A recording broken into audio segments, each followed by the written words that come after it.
Welcome to today's Explainer. Today, we're unpacking a massive tug-of-war that is literally pulling at the seams of our global economy and physical landscape as of July 15th, 2026. Seriously, it's like we're caught in a world stretched right to its absolute limits, sandwiched between rapidly advancing tech, incredibly volatile geopolitics, and extreme weather. So let's dive in and connect the dots.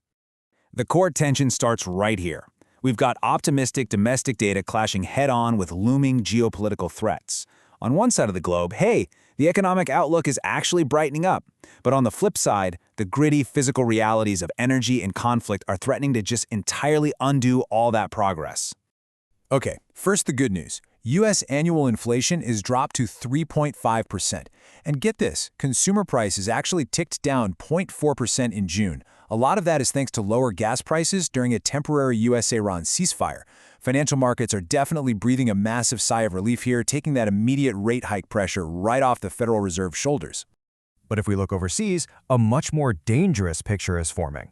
As regional conflict intensifies, Brent crude oil has pushed past $86 a barrel. So that favorable inflation data we just celebrated, well, that's really just a snapshot of the past. These rising oil markets are flashing a pretty stark warning sign for our near future. You see, the widening U.S.-Iran conflict and Houthi attacks are squeezing two of the world's absolute most critical commercial choke points, the Strait of Hormuz and the Bab al-Mandab Strait. Because of this, Gulf oil exports have plummeted to less than half their pre-war volume. Half! It's a harsh reminder that localized conflict near these really narrow waterways can instantly inflate costs everywhere else. Now, shifting gears from geopolitical energy to technological energy, we find another massive tug-of-war. We love to think of cloud computing and AI as this invisible kind of digital magic, right? But the reality is incredibly physical. Building this giant digital brain requires vast new factories, sprawling physical cables, and just a staggering amount of raw, localized power. Just consider ASML's massive new revenue upgrade. They expect to pull in anywhere between 43 and 45 billion euros for 2026 alone.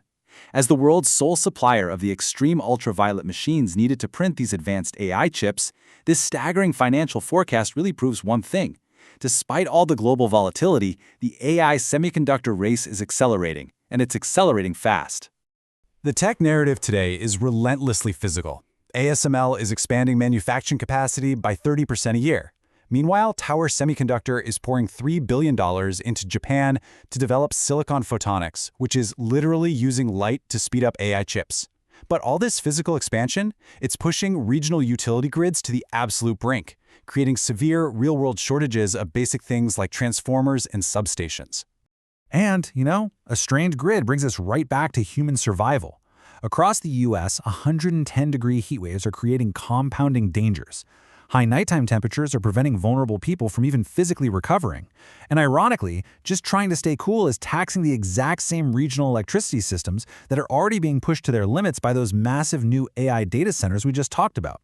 Yet, even while our outdoor infrastructure buckles under heat and storms, humanity continues to retreat indoors to these massive climate-controlled bubbles.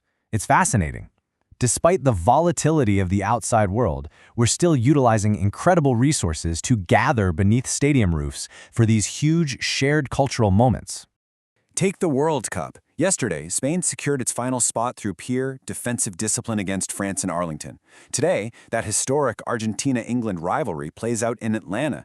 And even with flash flooding happening right outside, the stadium's closed roof ensures this massive event just pushes forward, perfectly protected from the elements as the whole world waits for Sunday's championship match. So as our digital AI ambitions absolutely soar and global inflation teeters on the edge of all this geopolitical conflict, we really have to ask ourselves, are our physical systems, our power grids, our shipping lanes, our cooling centers, actually strong enough to keep the world running?